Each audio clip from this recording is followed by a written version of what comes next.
আমার দেখা মতে এখন পর্যন্ত সবচেয়ে সুন্দর এবং সবচেয়ে বেস্ট ওয়াকিং ট্র্যাক হচ্ছে এটা। এটা জাপানের ওইতা প্রিফেকচারের কুজুতে অবস্থিত এবং এই পিছনে যে মাউন্টেন দেখছেন এইটার নাম হচ্ছে কুজু মাউন্টেন। আর এখানে যখন আপনি আসবেন তখন আপনার মন ভরে যাবে, মনে হবে যে আপনার পিছনে একটা ওয়ালপেপার। হ্যাঁ, এবং যেই ঋতুতে আপনি আসবেন এক এক ঋতুতে এক এক রকম থাকে।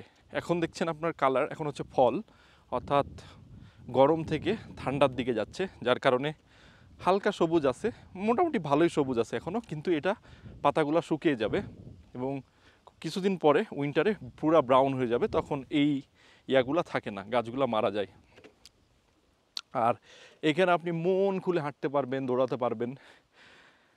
স্পেশালি আমাদের দেশে ম্যাক্সিমাম একটু বয়স হয়ে গেলে ম্যাক্সিমাম ডায়াবেটিস হয়। সো ওনাদের জন্য বেস্ট জায়গা, মানে এখানে হাঁটার এবং দৌড়ানোর জন্য।